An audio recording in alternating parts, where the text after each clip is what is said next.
at all times, investors should focus on how to make money or not to lose money and how to preserve wealth. So that essentially never changes as an investor. The only thing that may be a little bit different now is that the popular markets are expensive. Say the US stock market statistically is expensive. Emerging markets and European market statistically are not particularly expensive, but they may be not as cheap as one would think when you take them by themselves. They're cheap relative to the US, but not extremely cheap by themselves. But I think there are opportunities in emerging markets because I believe that money will flow out of the FANG stocks and the semiconductor stocks in the US into other areas of the investment spectrum. And the other areas that are looking attractive are, in my view, Latin America, emerging markets, and Hong Kong, China looks to me to be relatively inexpensive.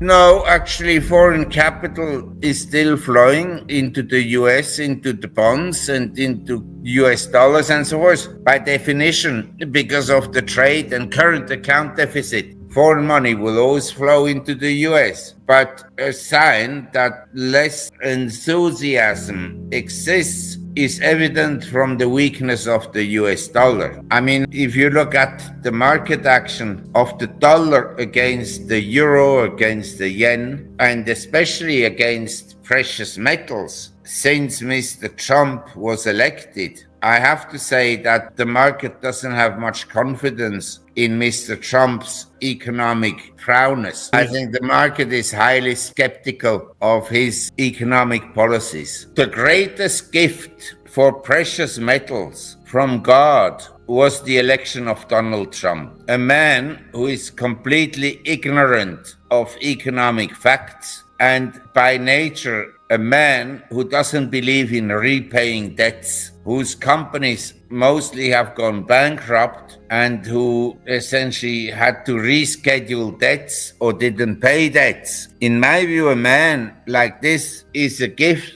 to holders of precious metals. I think there is a chance that under Mr. Trump, the US will default on its debts for the first time ever. Well, are you sure that he's only going to stay 3.5 years? But you know, bankruptcies occur slowly and then very fast. And I would not underestimate the ability of Mr. Trump to run something in the ground in 3.5 years. I think he is the man who would have the talent for that. And I'm saying this as someone who would have voted for Mr. Trump, because I could never have voted for the Biden clan and for Miss Kamala Harris and so forth. And I would have voted already twice for Mr. Trump. But I cannot believe that in the US, among all the intelligent people and capable managers, there's nobody better suited to run the country than Mr. Trump and Miss Kamala Harris. I think some people would be more qualified. So far, the experience to grow through protectionism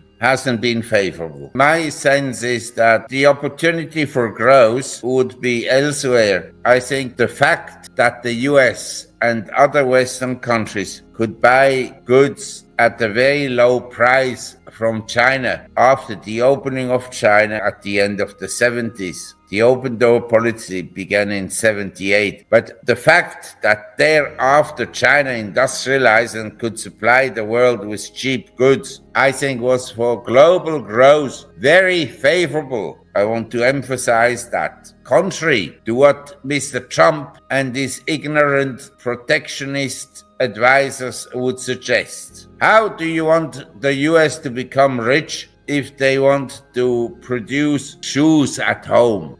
It's a ridiculous idea. You should let countries like China, Vietnam, and so forth produce the Nike shoes and so forth. You understand? And the US could specialize on where they dominate or where they are strong in technology and so forth.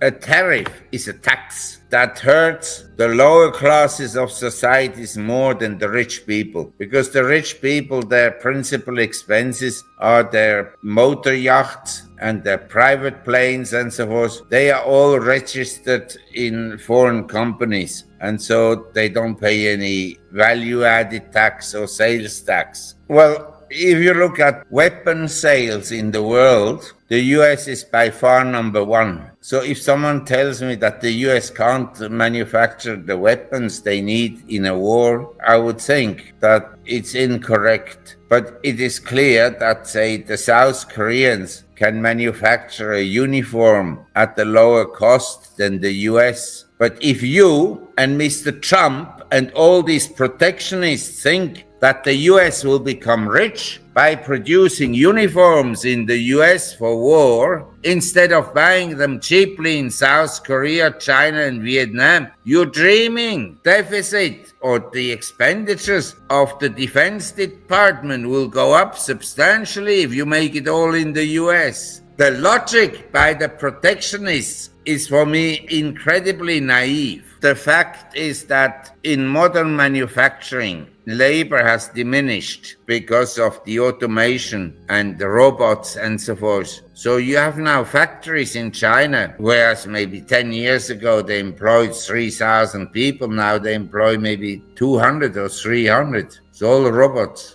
The trend over the last 100 years, where governments spent, say, 10% of GDP in 1900 to now in Europe around 50% of GDP. In the US, I suppose, with local governments, it's also close to 50%. If this trend continues and we go to 100% government, what you end up with is a disastrous economy like we had under communism and socialism in Eastern Europe, in Russia, in China, in Vietnam, until these countries opened up and became market economies based on the capitalistic system. All I know is that given these uncertainties, the stock market is very highly priced. All I can say is the stock market is anticipating a beautiful future, as Mr. Trump would say, great prosperity and peace in the world and so forth. All these conditions are highly debatable. I have friends, they're very well educated, they're well connected. They think we're heading into World War III. Some people think it's begun already. Of course, they're inflationary. We would be going into war with a high debt already. We have a high debt in peacetime. So from this starting point, it would go up and it would give the government an excuse to print more money.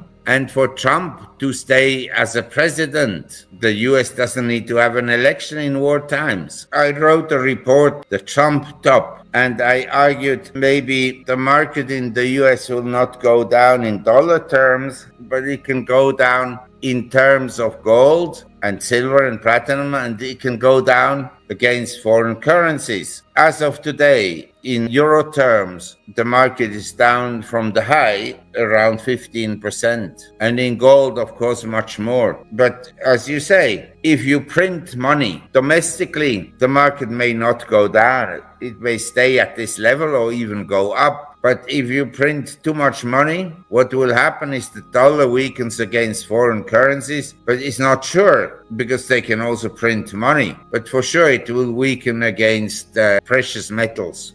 If I look at the world and I'm an investor, I think it's risky to be 100% in cash. But I own cash and I also own bonds in my asset allocation. But I think there are markets that are relatively cheap. Emerging markets I regard as inexpensive. I regard Hong Kong shares as being cheap. I live in Thailand. I think the Thai stock market being down this year almost 20% is relatively attractive. I think we're going to bottom out here. And I think Latin American markets are reasonably attractive. So I'm still buying Brazilian stocks, Colombian stocks, and Chile. And then I think some stocks in Europe are quite attractive. You know, people drink less at the present time. That is unquestionably the fact. But I think that some stocks that are related to beverage companies and to tobacco companies are reasonably priced. And I think the industry may still consolidate. So I like beverage companies in France and in England. I use fundamental analysis, but if the chart looks very bad,